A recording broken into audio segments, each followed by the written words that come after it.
Trump megabill clears key hurdle in the House after GOP holdouts fall in line. Washington, a massive domestic policy package cleared a key hurdle in the House after an hours-long standoff with Republican holdouts, setting up a vote on final passage early Thursday morning. The procedural rule vote was 219 to 213, with one Republican, Representative Brian Fitzpatrick of Pennsylvania, joining all Democrats in opposition. At one point, 5 Republicans had voted no on the rule, while 8 others did not vote, but Speaker Mike Johnson, R-Law, managed to sway them overnight. If the House passes the Senate-approved bill, it would head to President Donald Trump's desk for his signature. There was just a lot of patience in listening to everyone's concerns and making sure that their concerns were addressed, Johnson told reporters. Johnson and Trump launched a full-court press Wednesday to muscle the bill through the narrowly divided House, where Republicans can afford just 3 defections. Trump, who held meetings with and made phone calls to the party's holdouts throughout the day, sought to ramp up the pressure with a post-midnight Truth Social post. "What are the Republicans waiting for? What are you trying to prove?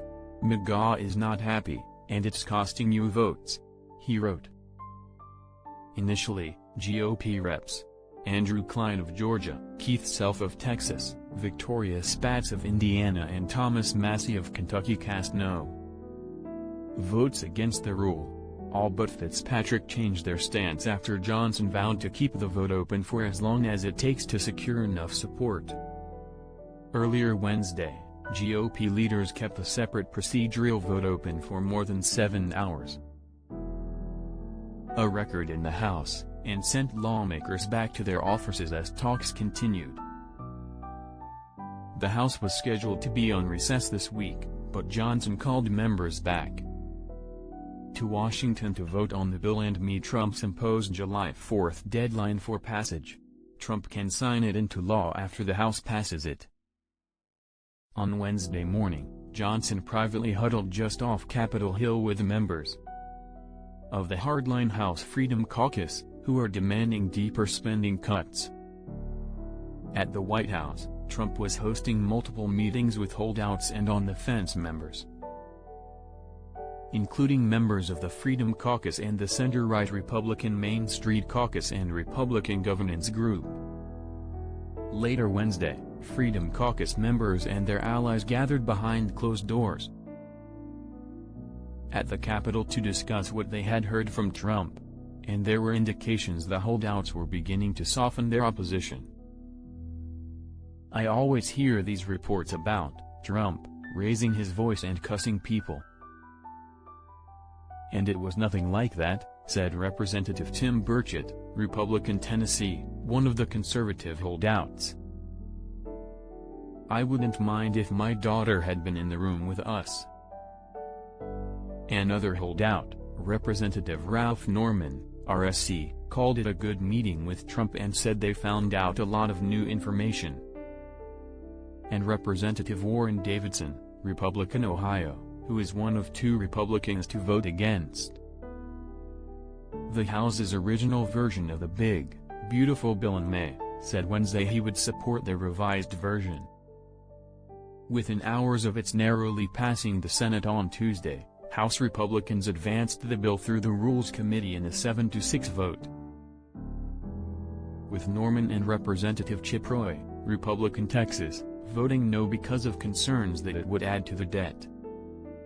The legislation would extend the tax cuts Trump signed into law in 2017 while boosting funding for immigration enforcement and the military. It would also make significant cuts to Medicaid, food stamps and clean energy funding while raising the debt limit by $5 trillion. The Senate-passed bill would add $3.3 trillion to the national debt over 10 years, according to the nonpartisan Congressional Budget Office, which found that the loss of revenue from tax cuts would outstrip the spending cuts in the legislation. Several House conservatives complained that the spending cuts were insufficient after the shrinking in the Senate package. They raged against the fact that various provisions were stripped out because of budget rules in the Senate, including immigration-related restrictions they strongly support. Freedom Caucus leaders circulated a document Wednesday trashing the Senate bill for increasing the deficit and not going far enough on clean energy and Medicaid, among other grievances relative to the House-passed bill. But many of the House Republican holdouts have developed track records of folding and voting in alignment with Trump when the pressure is on them. GOP leaders are counting on them to do so again. One House Republican said conservatives in the Freedom Caucus used to get political cover from groups like the Club for Growth, but that Trump has scrambled the calculus on the right. The Club for Growth is backing the bill, and conservative figures in Trump's inner circle, like Russell Vought and Stephen Miller, are some of the loudest cheerleaders for the package. Freedom Caucus members have no cover if they vote no, the lawmaker said Wednesday. Who's going to protect them from Trump? Thomas Massie? Trump has been in a bitter feud with the Massie, a conservative Republican congressman from Kentucky, threatening to recruit a primary challenger against him after he was one of just 2 Republicans to vote against the bill in the House in May.